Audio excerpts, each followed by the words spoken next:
죽음에서 되살아나 살아있는 사람의 피를 빨아먹고 산다는 뱀파이어의 전설은 고대 이집트 때부터 있었다.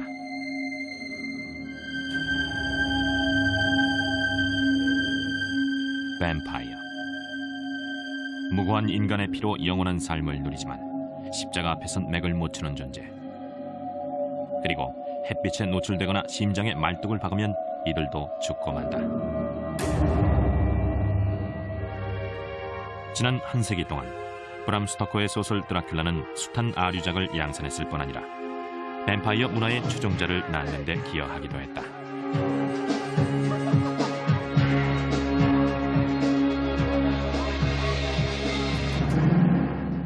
오늘날엔 독특한 방식으로 뱀파이어를 숭배하는 집단까지 생겼다. 뱀파이어의 비밀스런 세계에 입문했다고 주장하는 이 남성은 12살 때부터 피를 마셨다고 한다. 미네소타에 사는 한 부부는 루마니아의 실존 인물 블라드 드라큘라와 매일 대화를 나눈다고 한다. 캘리포니아에 사는 이 여인은 피를 마시고 관 속에서 잠을 자는 데다 연구차를 몰고 다니며 뱀파이어의 길을 가고 있다는데, 이들은 왜 뱀파이어에게 집착하는가? 죽지 않기 때문일까? 인간의 마음속 가장 깊은 곳에 숨겨진 어두운 충동을 실행에 옮기고 있는 건 아닌지.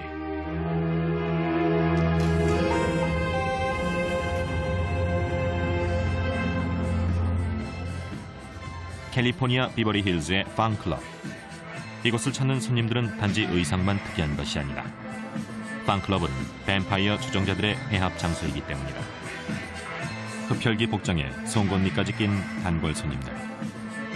정기적으로 모임에 참석하는 수백 명의 단골 중 20여 명은 진짜 뱀파이어라고 자처하고 있고, 니콜라스 스트라슬로흐도 그중 하나다.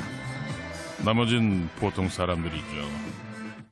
하지만 팡클럽은 누구라도 환영합니다. 실컷 즐기고 아무런 두려움 없이 자신을 마음껏 표현할 수 있는 환상적인 곳이니까요. 저 같은 진짜 뱀파이어를 만나보고 싶은 사람들이 찾아오곤 합니다. 뱀파이어 공동체의 대표인 니콜라스.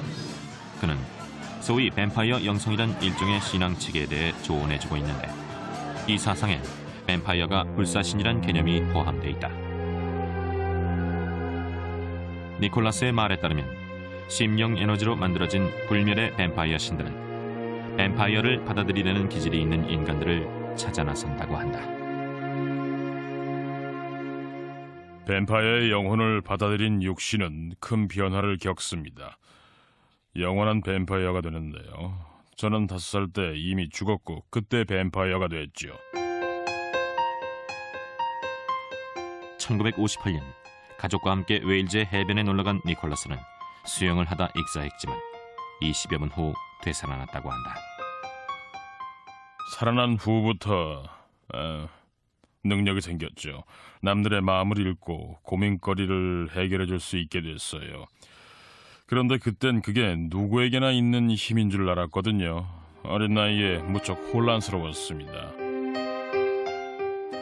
사고 이후 니콜라스는 7년간 오컬트와 심령치료술을 공부했다.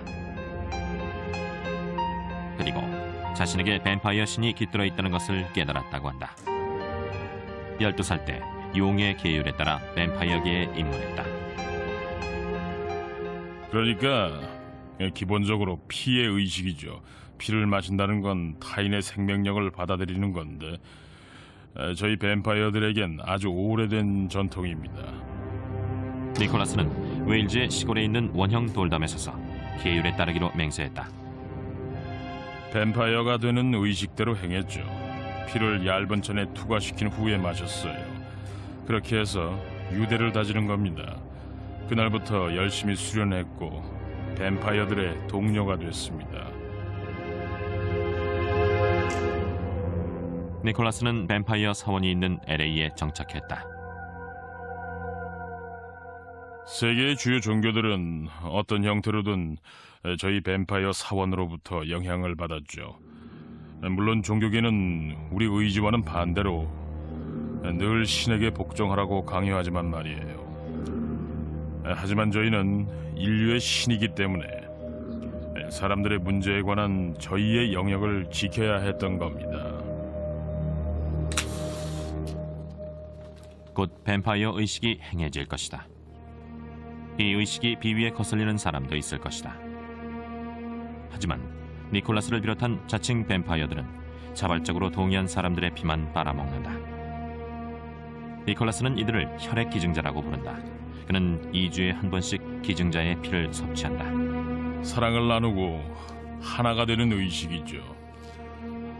타인과 공감하게 하는 생명의 피라고 할 수가 있습니다. 자신과 타인의 영혼을 공유하는 행위인데요. 정말 아름다운 교감의 순간이죠. 자양분을 받고 동반자와 친밀감을 느끼는 순간이니까 말입니다. 피를 마시고 기이한 의상을 착용하는 습관은 공통점이지만 현대의 뱀파이어들은 영화나 소설에 나오는 전형적인 뱀파이어와는 매우 다르다. 햇빛에 노출돼도 멀쩡하고 거울에 자신의 모습을 비춰볼 수도 있다. 심지어 십자가를 착용하는가 하면 마늘에 대한 거부감도 없다. 이탈리아 식당에서 일하는 친구는 마늘을 많이 먹고 저도 자주 먹는 편입니다. 뱀파이어들이라고 해서 마늘이라면 질색하진 않습니다. 저희도 죽죠. 육체적으로는 죽어요. 총을 쏘거나 심장에 말뚝을 박으면 죽을 수밖에 없죠. 뱀파이어 문화는 수많은 미국인을 매혹시켰다. 비버리 힐즈의 팡클럽에서만도 수백 명의 추종자들이 피를 마시고 매주 뱀파이어를 찬미하는 의식을 갖는다.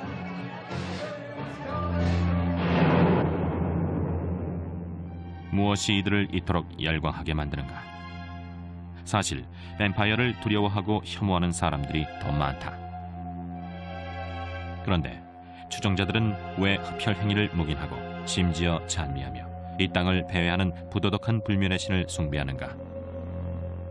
이 문화엔 과거로부터 현재에 이르는 드라큘라의 모든 습성이 종합되어 있다고 봅니다. 성적인 측면과 또 불멸의 속성, 게다가 도시 생활의 불안감과 피해 속성에 대한 두려움, 또 경제적인 불안, 이런 것들을 모아서 새로운 문화를 만든 거죠. 50년대 비트 제너레이션과 60, 70년대를 휩쓴 히피에 맞먹는 강력한 뱀파이어 문화 세력을 말이죠. 뱀파이어는 현대의 불안 심리 못지않게 풍요로운 상상력을 낳기도 했다. 누구나 무의식 속에 강력한 욕구가 있는데 그걸 뱀파이어에게 투영한 것입니다. 불멸과 권력에 대한 욕구는 막을 수 없죠. 뱀파이어가 된 후로는 내가 어디에도 구속되지 않는다는 점이 제일 좋습니다. 사회윤리나 인습에 얽매이지 않게 됐고요. 하고 싶은 일은 아무 때나 자유롭게 할 수가 있지요. 사회적 통제로부터 벗어나려는 욕구는 모든 하부 문화의 공통사항이지만 팡클럽에선 극단적인 행위, 즉 피를 마시는 행위도 용납한다는 점이 특이하다.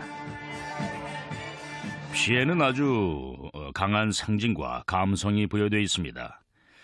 뱀파이어 공동체는 피에 내재된 상징과 감성의 측면을 추출해 그들의 문화로 수용한 거죠.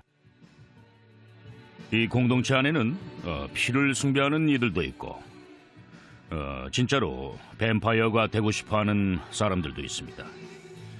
권력과 매력을 모두 거머쥘 수 있으니까 말이죠.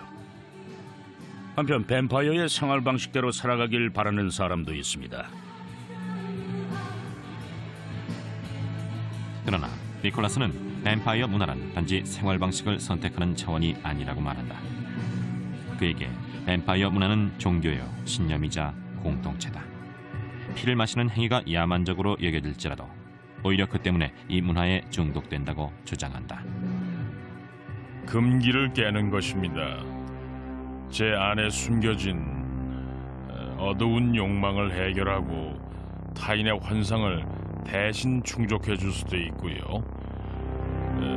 동경의 대상이 될 수도 있고 악몽 같은 존재가 될지도 모르죠.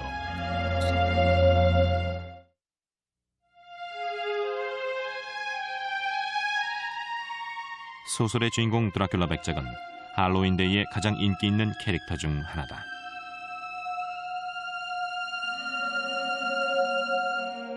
붉은 눈에 뾰족한 송곳니, 창백한 안색과 소름 끼치는 숨결. 안개 속이나 달빛 아래에서 나타나는데 십자가를 보면 힘을 잃고 만다.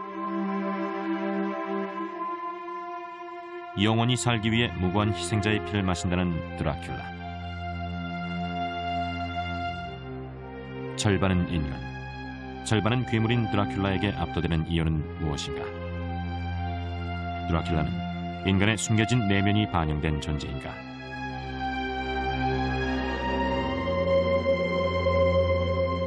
(1897년) 브람 스토커가 쓴 소설 드라큘라는 수십 개 국어로 번역 출판됐으며 초판 이래 현재까지 꾸준히 인기를 얻고 있는 작품이다. 이 소설이 갖고 있는 강력한 흡입력은 뱀파이어 전설의 미스테리에서 비롯된 것이다.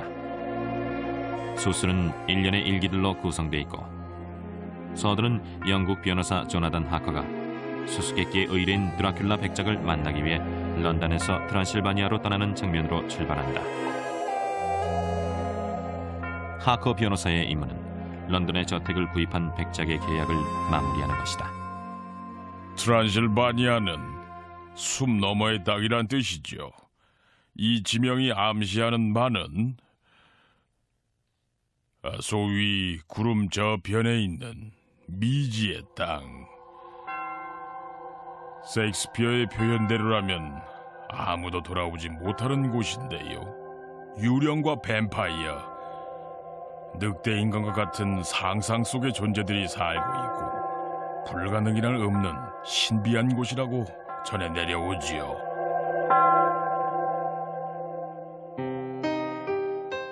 하커는 드라큘라 성에 도착해서 의뢰인 드라큘라 백작을 만난다. 첫눈에 백작에게서 심상치 않은 기운을 느낀 하커는 일기에 이렇게 적었다. 백작은 한 발짝도 떼지 않고 조각처럼 서 있었다. 날 반갑게 맞이하는가 싶더니 그 자리에 돌처럼 굳어진 것이다. 문턱을 넘어서려는 찰나 백작이 순간적으로 다가와 내 손을 잡았는데 그 섬뜩한 느낌이란 얼음처럼 차가운 백작의 손, 마치 죽은 자의 손과도 같았다. 브람 스토커는 사전조사를 철저히 했다. 하커가 드라큘라를 처음 만나는 장면은 고대 트란실바니아 전설에서 따온 것이다. 전설에 따르면 흡혈귀는 희생자가 스스로 악마를 불러들일 때만 다가오고 일단 몸 안에 들어간 후엔 엄청난 힘을 행사한다고 한다. 안타깝게도 이 영국 변호사는 그 전설을 모르고 있었다. 하커 자신도 모르는 새에 스스로 희생양이 된 거죠.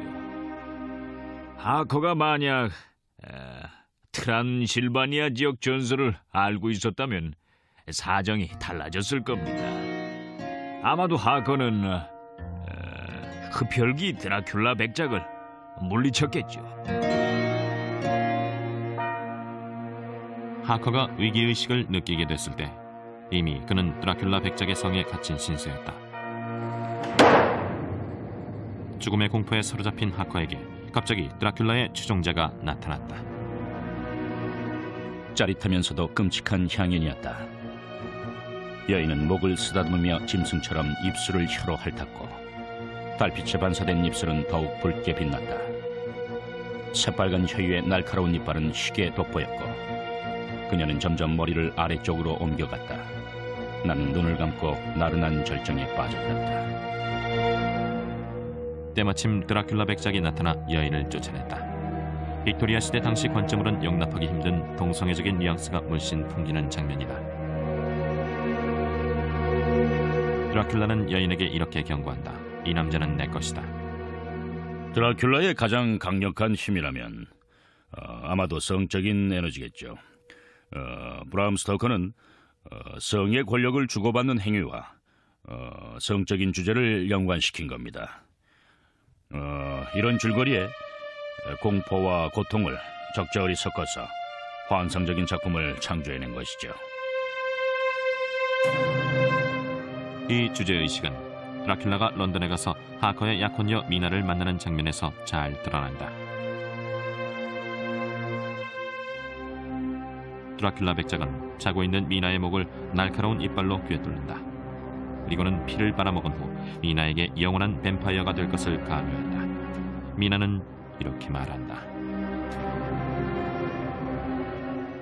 백작은 길고 날카로운 송곳니로 가슴에 혈관을 열었다. 피가 뿜어져 나오자 그는 한 손으론 내 손을, 다른 손으론 내 목을 부여잡고 내 입술을 자신의 상처에 갖다 댔다.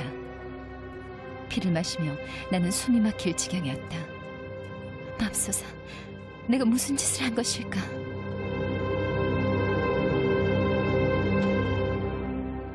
드라큘라는 자신의 피 속에 담긴 엄청난 힘을 미나가 받아마시게 함으로써 미나를 뱀파이어로 만드는 의식을 시작한 것이다. 이 상황은 빅토리아 시대에는 금기시했던 표현을 비유적으로 암시한 것이다. 물론 이 소설은 단지 성적인 암시 때문에 인기를 끈 것은 아니다.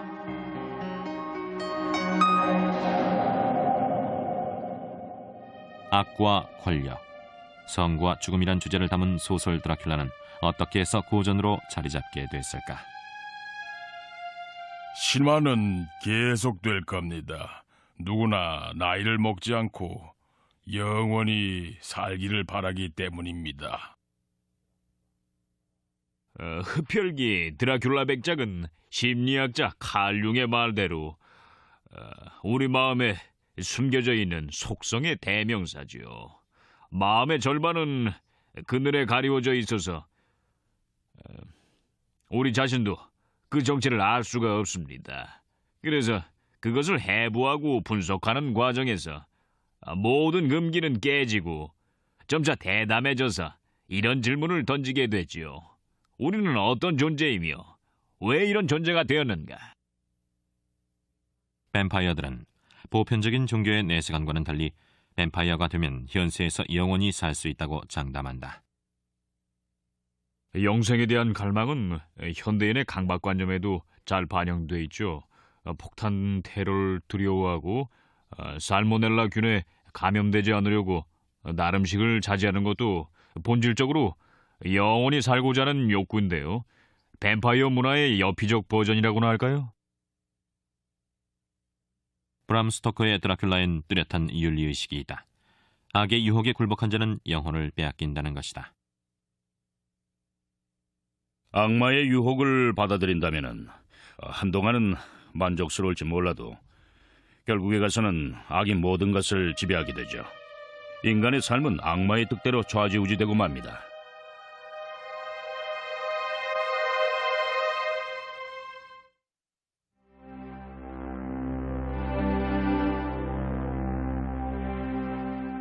(1890년대) 브람 스토커가 소설 드라큘라를 쓰기 위해 답사했던 트란실바니아. 카르파티아 산맥에 둘러싸인 이곳은 여전히 신비롭고 아름답다. 소설과 영화에 등장하는 모든 것, 예를 들어 마늘이나 십자가 따위는 정말 트란실바니아 전설에도 나오죠. 고스란히 소설에 옮겼다는 게 바로 모순입니다. 드라큘라는 브람 스토커의 폭넓은 상상력이 발현된 작품이라고들 알고 있는데 전혀 그렇지 않아요. 트란실바니아는 세상의 온갖 미신의 중심지로 알려져 있다. 이곳은 또한 역사상 가장 잔인했던 지도자의 고향이기도 하다. 터키 제국의 유럽 진출을 저지했던 15세기의 통치자 블라드 드라큘라. 그는 그 유명한 소설 드라큘라의 모델이기도 하다.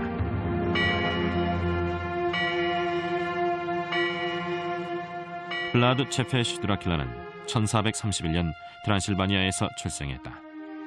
루마니아어로 드라큘라는 용의 아들 혹은 악마의 아들이란 뜻이다.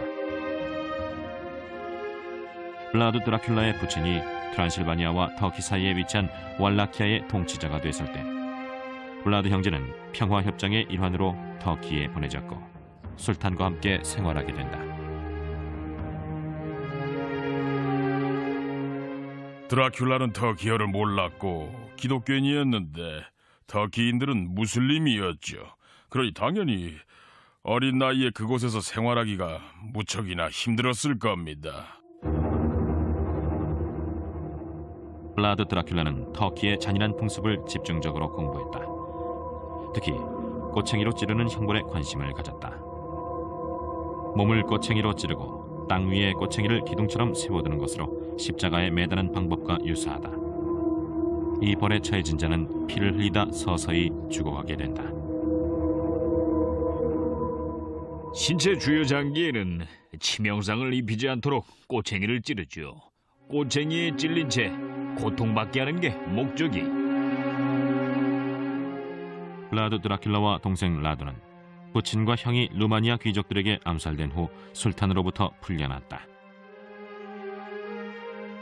1456년 왕위를 계승한 블라드 드라큘라는 터키에서 배운 것을 실행에 옮겼다.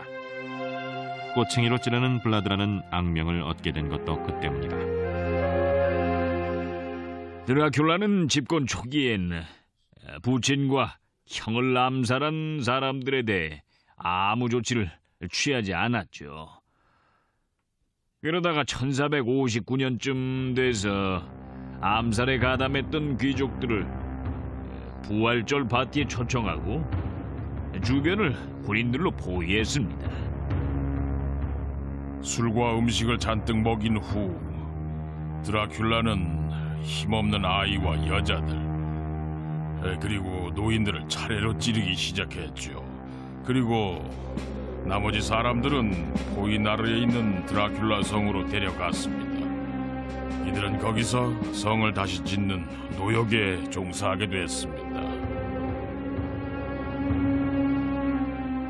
지주들에게 복수함으로써 의기양양해진 드라큘라는 터키의 눈길을 돌렸다. 터키가 왈라키아를 약탈하지 못하도록 수시로 터키의 군대를 파견해 사람들을 죽이고 불지르게 했다.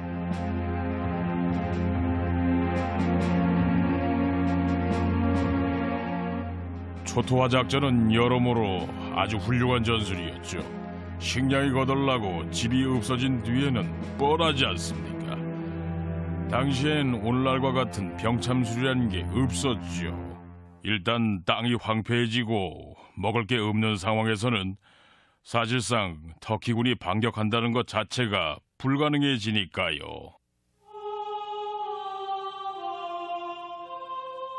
드라큘라는 술탄에 대한 보복을 잠시 미뤄뒀을 뿐 완전히 포기한 것은 아니었다. 술탄에게 복수하는 예비 단계로서 무수한 터키 포로들을 꼬챙이로 죽이기 시작했다. 꼬챙이 숲이라는 것을 만들었습니다. 수개월간 수많은 사람들이 동원됐죠. 드라큘라는 꼬챙이에 희생된 사람들 틈에서 식사하는 것을 즐겼는데 어떤 시체는 몇 주 동안이나 매달려 있었으니 거기서 나오는 악취가 오죽했겠습니까? 술탄은 이 끔찍한 광경을 보고는 군대를 철수시켰죠. 드라큘라는 자신감에 차서 귀족들에게 명령했습니다. 술탄이 도망간다. 술탄을 끝장내자. 그때 귀족들은 드라큘라의 동생 라두의 편에 섰다. 드라큘라는 왕위를 잃고 옥에 갇혔다. 감옥에 가서도 잔인한 습성은 버리지 못했습니다. 사람을 찌르진 못했지만 쥐를 잡아서 고문하고 꼬챙이로 찔러댔어요. 그리고 간수에게 뇌물을 주고 새를 옥 안에 들여놓고는 깃털을 죄다 뽑았죠. 새가 방향 감각을 잃고 감옥 안을 돌아다니다 지칠 때쯤이면 작은 막대로 새를 찌른 후 막대에 매달아뒀고요. 찌르는 행위를 경배했다는 말까지 들을 정도였습니다.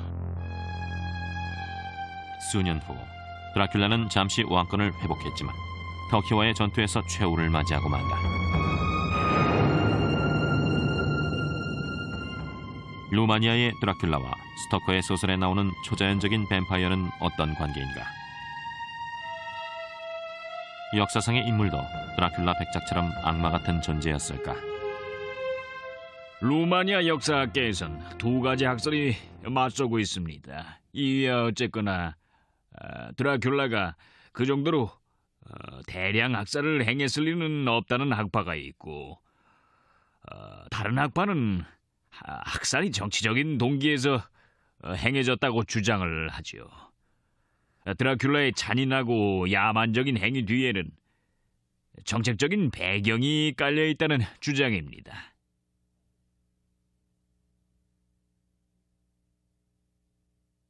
정신질환자였건 실용주의자였건 간에 드라큘라의 방식이 끔찍한 것임은 분명하다.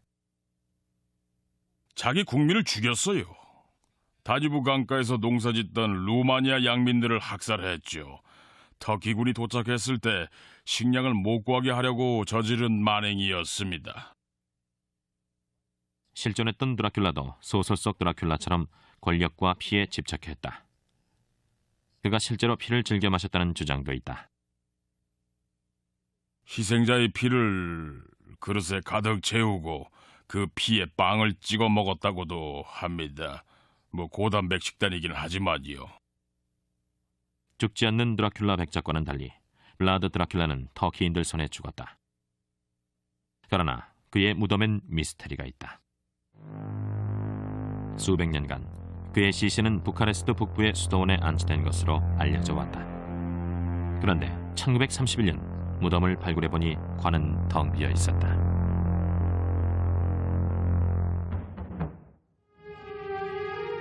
드라큘라 얘기에 강하게 매료된 어떤 사람들은 15세기의 전사 드라큘라와 영혼의 교신을 하고 있다고 주장한다.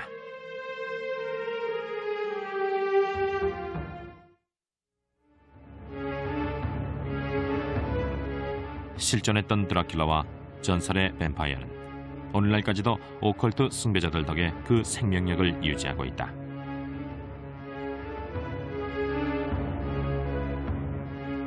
한편 미네아폴리스 외곽에서 드라큘라와 함께 살고 있다고 주장하는 부부가 있다.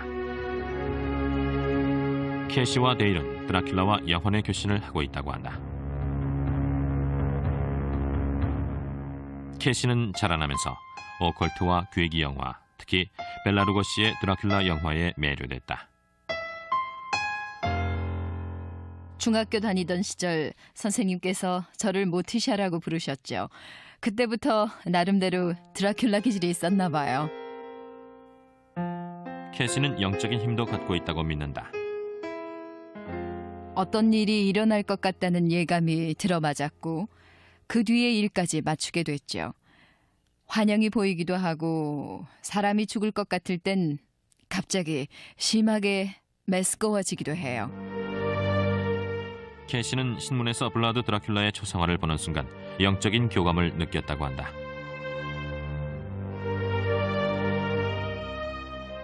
그 인물이 궁금해졌어요. 사실 제가 만나보고 싶었던 사람은 다 만났거든요.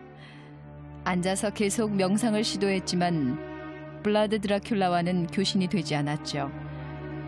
하지만 언젠가는 꼭 만나게 될 거라는 예감이 들었어요. 어쨌거나 그것도 교감이라면 교감이죠. 캐시는 죽은 자의 영혼이 산 자의 입을 통해 얘기하는 교신 방법에 대해 배우기 시작했다. 1986년 캐시는 뱀파이어를 다룬 TV 시리즈인 다크 섀도우즈 팬들을 위한 페스티벌에서 데일 맥킨리를 만난다. 데일은 다크 섀도우즈의 팬이긴 했지만 뱀파이어를 숭배하지는 않았고 블라드 드라큘라에 대해선 들어본 적도 없었다. 하지만 데일은 오컬트에 대한 캐시의 열정에 매료됐다.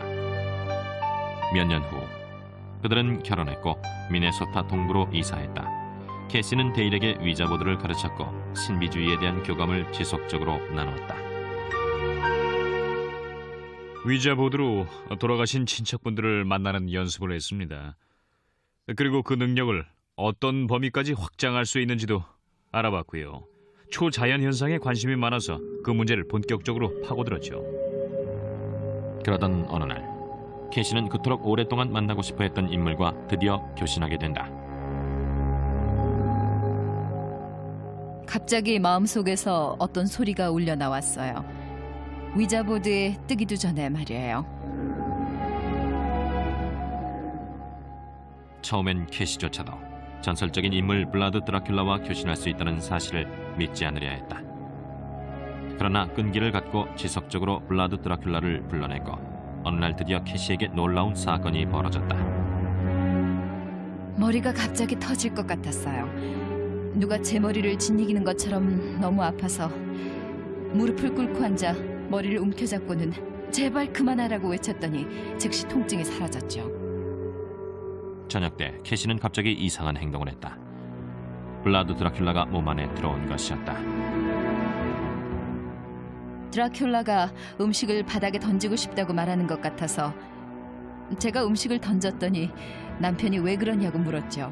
저는 드라큘라와 교신했다고 외쳤어요. 캐시는 수차례 교신을 시도해서 어느 정도 성과를 거뒀으나 그 정도에 만족하지 않았다. 드라큘라와 몸으로 만나고 싶었어요. 그래서 저는 드라큘라에 열광하고 있고 드라큘라는 대단한 매력이 있는 존재여서 정말 사랑한다고 말했죠. 캐시는 남편에게도 드라큘라와 교신해보라고 구원했다. 남편이 드라큘라와 만나기까지는 시간이 좀 오래 걸렸어요. 그러다가 갑자기 변화가 생겼죠. 남편이 머리를 흔들더니 손을 앞으로 쫙 뻗는 거예요. 혹시 블라드 드라큘라냐고 물어봤더니 그렇다고 하더군요.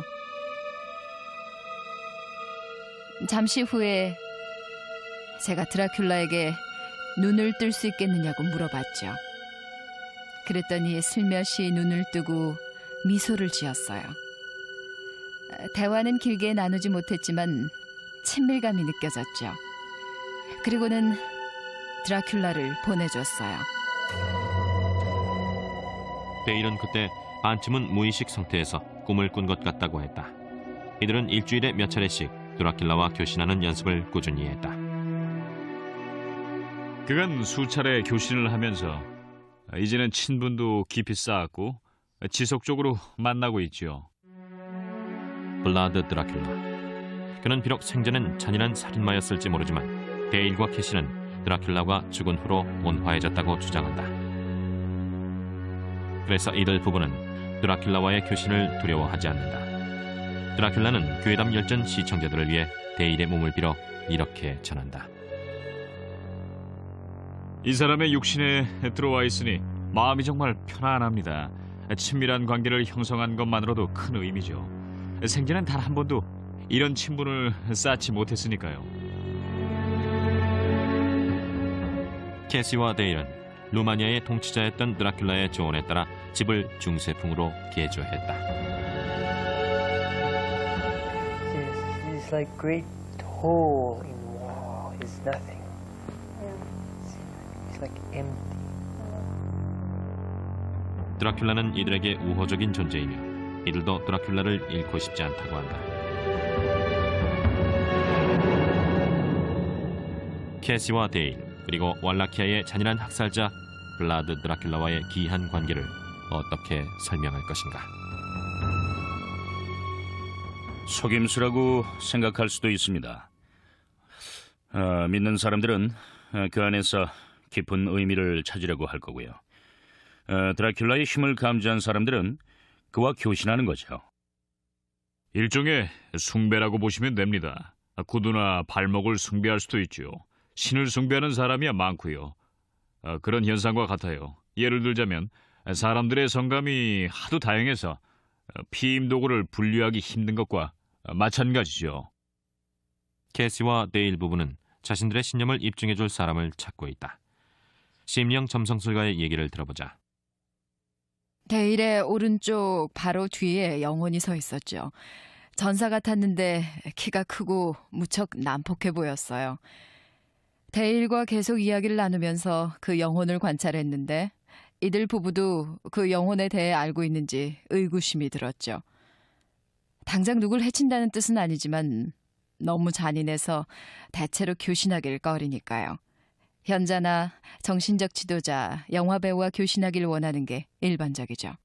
고통이나 부정으로 가득 찬 표정을 한 영혼을 아주 잠시 동안이나마 제 눈으로 봤죠.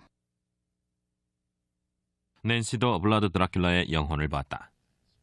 처음 본 것은 데일과 캐시가 TV 토크쇼에 출연했을 때다. 너무 놀라서 TV를 꺼버렸어요. 데일과 탁자를 사이에 두고 마주 앉았을 때 데일은 드라큘라의 영혼을 불러들였고 드라큘라는 아주 친절하고 재미있게 얘기를 했죠. 하지만 느낌이 정말 이상했어요. 에너지가 빠져나가는 기분이랄까. 그런데 캐시와 데일은 드라큘라와 각별한 사이인 것 같아서 차마 얘기를 못했죠. 8년이 흘렀지만 캐시와 데일은 여전히 드라큘라와 잘 지내고 있다. 비록 그들의 경험을 진실로 입증하지는 못했지만 직접 본 것과 제 느낌에 대해서만 알 뿐이지만 유쾌한 경험은 아니었고 너무 무서웠어요. 얼핏 보기에는 설명할 수 없는 능력이라고 해도 진실을 찾고 또 해답을 구하는 과정에서 유용하게 쓰이리라고 믿습니다. 눈으로 본 영혼이 마음의 환상에 불과하다고 증명할 수 있는 사람은 아무도 없죠. 하지만 영혼이 존재하는 한 영혼을 감지할 수 있고 그래서 영혼이라고 믿는 거예요. 누구나 자기의 신념에 대해서는 굳게 확신하죠. 캐시하고 데일도 경험한 걸 믿을 뿐입니다. 과학적으로 설명할 수 없는 경험인지 혹은 사이코 드라마인지는 몰라도 캐시와 데일을 지지하는 사람들도 있다. 드라큘라는 데일의 입을 통해 이렇게 얘기한다. 이들 부부에게 저는 이 희망을 주고 있죠. 이미 이 사람들에게 저의 애정을 전달했고요. 데일과 캐시는 드라큘라의 영혼이 알려준 내세를 믿는다. 사후에도 영생이 있다는 것이다.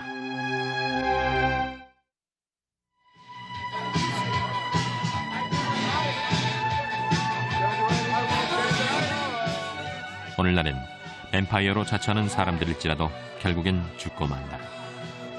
이들은 거울에 그 모습이 비춰지고 십자가를 두려워하지 않는다. 멀쩡한 직장도 다니고 사람들과도 잘 지낸다. 일반인과의 차이는 단 하나, 남의 피를 먹는다는 점이다.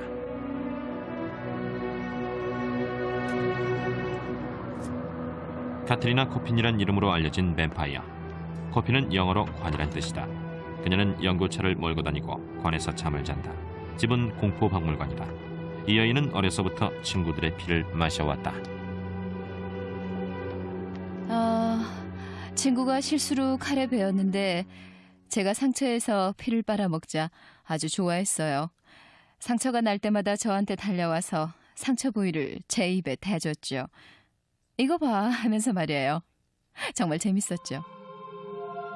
당시 10대였던 카타리나는 피를 빨아먹기 위해 사고가 생기기를 기다리지 않고 적극적인 방법을 선택한다. 실수로 상처를 입고 피가 날 때까지 못 기다리겠다는 거예요. 그래서 동의를 구하고 친구들 몸에 면도날이나 종이칼 따위로 상처를 내고 피를 빨아먹었죠. 그런 사람들을 기증자라고 해요. 희생자와는 달리 기증자는 자발적으로 동의한 성인이죠. 전 동물이나 아이들의 피는 안 먹어요. 카트리나에게 뱀파이어 의식은 관능적인 경험을 서로 즐겁게 나누는 것이다.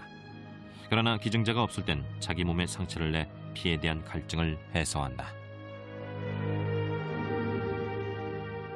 따뜻하고 혈관에서 흐르는 피, 즉 상처에서 갓 빼어나온 피여야 하죠. 주사기로 피를 뽑아 잔에 담으면 공기에 닿는 순간 피가 응고돼요. 전 그런 거 싫어요. 카트리나는 캘리포니아 남부의 화창한 기후대에 살고 있지만 해변에 자주 나가지 않는다. 햇빛은 가능하면 피하고 낮엔 주로 관에서 수면을 취한다. 전 햇살이 싫어요. 해골이나 관을 좋아하죠.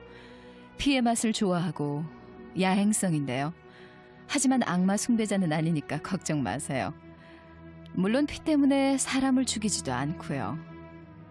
전 그저 사람들에게 뱀파이어에 대해 알리고 싶을 뿐이에요. 오늘날의 뱀파이어는 어떤 존재인가? 우리 안에 숨겨진 어두운 성향이 발현된 것일까? 아니라면 대체 뭘까? 실제로 뱀파이어가 존재한다는 증거는 없습니다. 시체가 부활해서 사람을 공격한 적도 없어요. 그리고 또 피를 빨아먹지도 않습니다. 요즘에는 뱀파이어의 이미지에 편승한 사람들이 있을 뿐이죠. 흥미롭게도 전설 속의 뱀파이어보다는 19세기 소설에 등장하는 드라큘라의 이미지가 오늘날 뱀파이어 공동체들에게 활력을 불어넣고 있죠. 현대에도 몇 가지 커다란 금기가 있죠.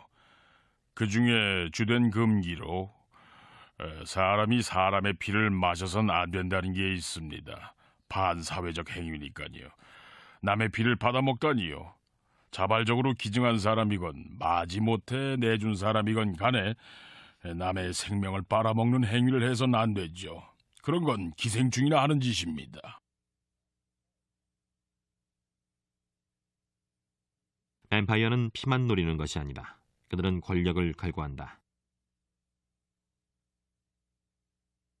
뱀파이어가 되고자 하는 욕구와 권력이 연계돼 있다는 사실이 흥미롭죠. 사람들은 권력을 원해요. 재력이나 지력과는 다릅니다. 뱀파이어의 권력은 마법의 힘이죠. 권력과 젊음, 마법을 연상케 하는 뱀파이어. 그래서 뱀파이어는 한층 더 매력적이고 두려운 존재가 된다. 결국 우리 얘기죠. 불사신 얘기가 아니에요. 관심을 끌려면은 사람들의 욕구를 이해해야 하는데 같은 사람끼린 그런 얘기를 주고받기가 꺼려지지요. 그래서 뱀파이어에게 여러 가지 특성을 부여하고 사람들은 그 뱀파이어들에게 영생과 젊음, 건강에 대한 욕구를 털어놓는 것입니다. 아시다시피 뱀파이어들도 영원히 살기를 원해요. 그러기 위해 아름다운 영국 여성의 피를 기꺼이 마십니다. 그건 그렇고 왜 뱀파이어가 되려고들 하죠? 영생을 위해 악마에게 영혼을 파는 행위는 결코 취소할 수 없는 계약이기에 선뜻 응하려는 사람은 많지 않다. 영원한 삶을 걸고 도박을 하고 싶다면 악마와 계약을 하세요. 악마는 장차 무슨 짓을 할지 몰라요. 종교계에서 하는 경고 정도만 떠오를 뿐이지요. 악마의 손아귀에 들어간 이상 인간으로서의 삶은 끝나는 겁니다.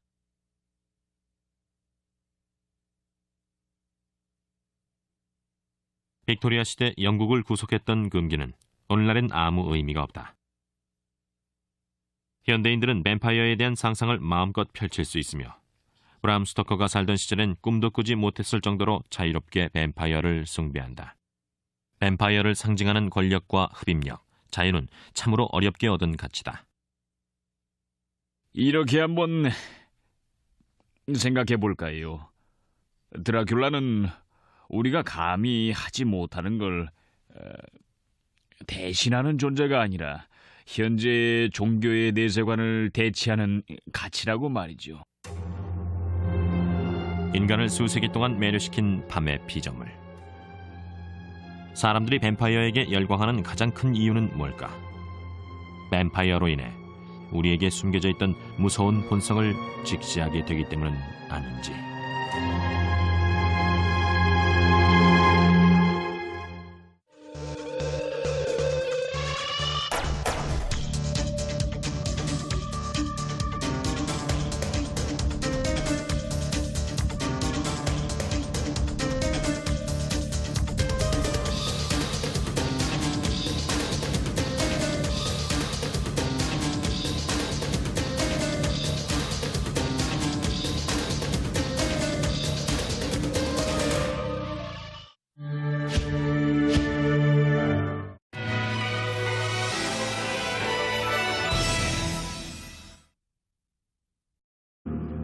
하지만 저희는 인류의 신이기 때문에 사람들의 문제에 관한 저희의 영역을 지켜야 했던 겁니다.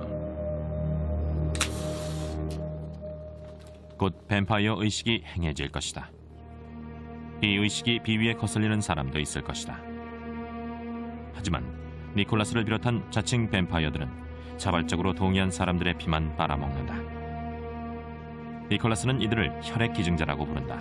그는 2주에 한 번씩 기증자의 피를 섭취한다. 사랑을 나누고 하나가 되는 의식이죠. 타인과 공감하게 하는 생명이 피라고 할 수가 있습니다. 자신과 타인의 영혼을 공유하는 행위인데요. 정말 아름다운 교감의 순간이죠. 자양분을 받고 동반자와 친밀감을 느끼는 순간이니까 말입니다. 피를 마시고 기이한 의상을 착용하는 습관은 공통점이지만 현대의 뱀파이어들은 영화나 소설에 나오는 전형적인 뱀파이어와는 매우 다르다. 햇빛에 노출돼도 멀쩡하고 거울에 자신의 모습을 비춰볼 수도 있다. 심지어 십자가를 착용하는가 하면 마늘에 대한 거부감도 없다. 실컷 즐기고 아무런 두려움 없이 자신을 마음껏 표현할 수 있는 환상적인 곳이니까요. 저 같은 진짜 뱀파이어를 만나보고 싶은 사람들이 찾아오곤 합니다. 뱀파이어 공동체의 대표인 니콜라스. 그는 소위 뱀파이어 영성이란 일종의 신앙 체계에 대해 조언해주고 있는데 이 사상에 뱀파이어가 불사신이란 개념이 포함되어 있다. 니콜라스의 말에 따르면 심령 에너지로 만들어진 불멸의 뱀파이어 신들은 뱀파이어를 받아들이려는 기질이 있는 인간들을 찾아 나선다고 한다. 뱀파이어의 영혼을 받아들인 육신은 큰 변화를 겪습니다. 영원한 뱀파이어가 되는데요. 저는 5살 때 이미 죽었고 그때 뱀파이어가 됐죠. 1958년 가족과 함께 웨일즈의 해변에 놀러간 니콜라스는 수영을 하다 익사했지만 20여 분 후 되살아났다고 한다. 살아난 후부터 능력이 생겼죠. 남들의 마음을 읽고 고민거리를 해결해 줄 수 있게 됐어요. 그런데 그땐 그게 누구에게나 있는 힘인 줄 알았거든요. 어린 나이에 무척 혼란스러웠습니다. 사고 이후 니콜라스는 7년간 오컬트와 심령치료술을 공부했다. 그리고 자신에게 뱀파이어 신이 깃들어 있다는 것을 깨달았다고 한다. 12살 때 용의 계율에 따라 뱀파이어계에 입문했다. 그러니까 기본적으로 피의 의식이죠. 피를 마신다는 건 타인의 생명력을 받아들이는 건데 저희 뱀파이어들에겐 아주 오래된 전통입니다. 니콜라스는 웨일즈의 시골에 있는 원형 돌담에 서서 계율에 따르기로 맹세했다. 뱀파이어가 되는 의식대로 행했죠. 피를 얇은 천에 투과시킨 후에 마셨어요. 그렇게 해서 유대를 다지는 겁니다. 그날부터 열심히 수련했고 뱀파이어들의 동료가 됐습니다.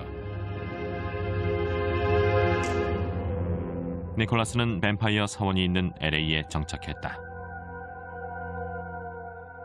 세계의 주요 종교들은 어떤 형태로든 저희 뱀파이어 사원으로부터 영향을 받았죠.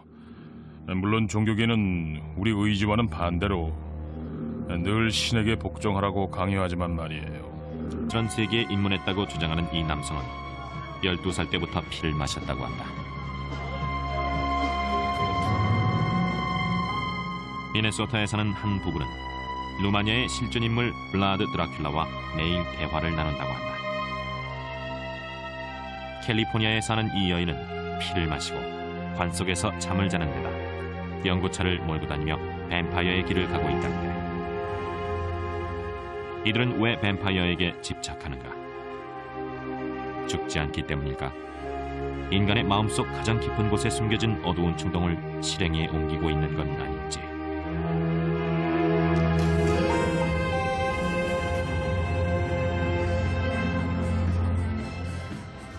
캘리포니아 비버리 힐즈의 팡클럽. 이곳을 찾는 손님들은 단지 의상만 특이한 것이 아니다. 팡클럽은 뱀파이어 추종자들의 회합 장소이기 때문이다. 흡혈귀 복장에 송곳니까지 낀 단골 손님들. 정기적으로 모임에 참석하는 수백 명의 단골 중 20여 명은 진짜 뱀파이어라고 자처하고 있고 니콜라스 스트라슬로흐도 그중 하나다. 나머진 보통 사람들이죠. 하지만 팡클럽은 누구라도 환영합니다.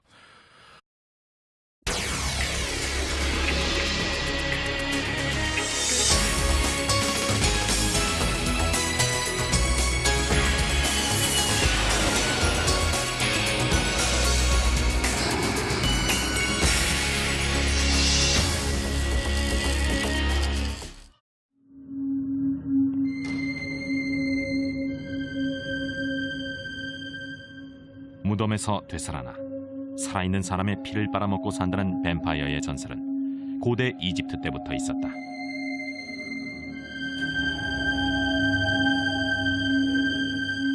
뱀파이어.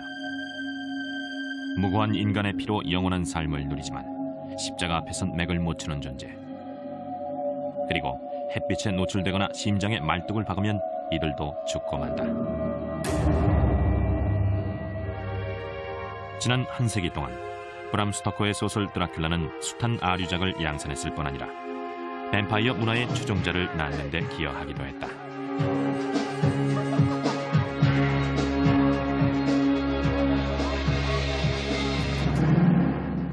오늘날은 독특한 방식으로 뱀파이어를 숭배하는 집단까지 생겼다. 뱀파이어의 비밀